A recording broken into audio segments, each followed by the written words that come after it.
I will share to you my recipe on how to make pepperoni and Hawaiian pizza. The secret in making a good and delicious pizza is the dough. So you have to be accurate in measuring your ingredients. And this is all the ingredients that I will use in this recipe. I will be using all-purpose flour 300 grams or 2.5 cups. Sifted all the way and remove those unwanted solid particles. Add half teaspoon of instant yeast, garlic powder, 1 tablespoon of milk, and then mix thoroughly.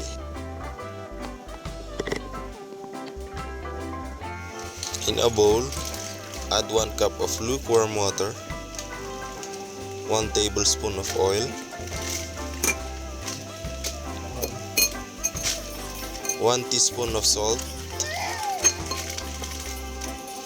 1 teaspoon of sugar, and then mix until dissolved. For our dough, we need to mix all the wet and dry ingredients. Do not pour the water all throughout. We need to mix it gradually. And then mix until the water is equally distributed. In this stage, we need to use our hand until the dough looks like this and it's ready to be kneaded. In a clean surface, we need to knead the dough with our bare hands. It may take more than 5 minutes before we attain this kind of consistency. As you can see, the dough is not sticking anymore in my hand.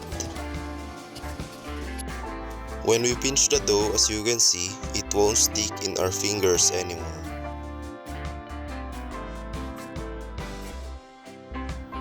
In our mixing bowl, let the dough sit and rise for more than 30 minutes or maybe 1 hour.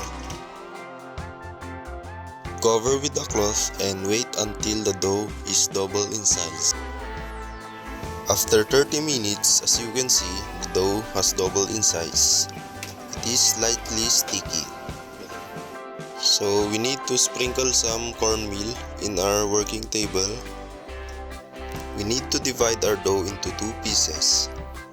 This recipe will give us a 10-inch thin crust pizza. The cornmeal will give us a yellowish texture in our dough, and it will give us slightly crispiness. We need to knead the dough for a minute and let it relax.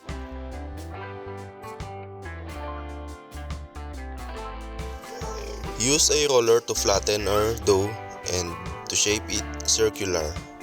The thickness should be ½ centimeter and the diameter is approximately 9 to 10 inch.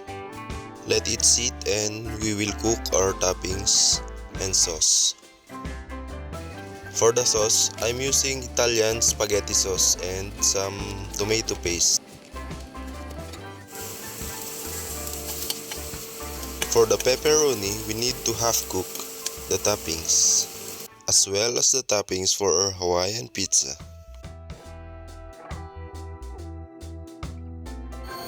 In a pan, set the heat into the lowest setting. In here, I'm using a induction type of cooker and bake it for 5 minutes. After 5 minutes, as you can see, steam is already coming out. Flip the dough in the other side.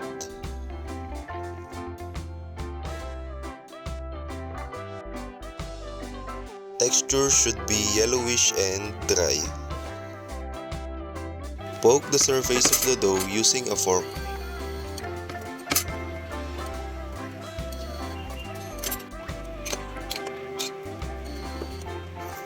We need to spread the sauce all over the surface of the dough.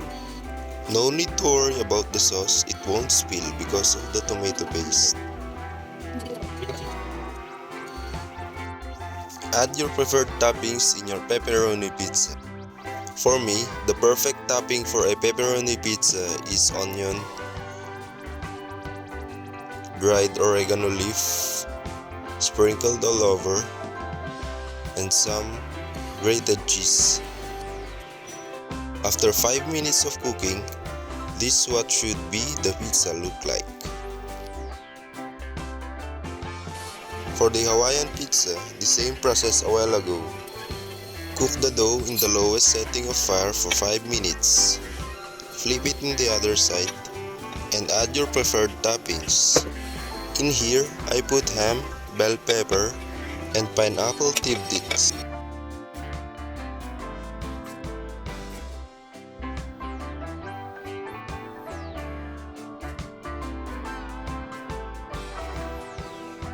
And finally, we take a slice.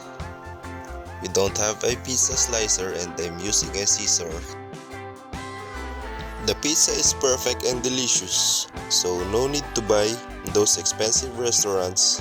You can do it in your home. So what are you waiting for? Try this recipe and share your thoughts in the comment section. Thank you.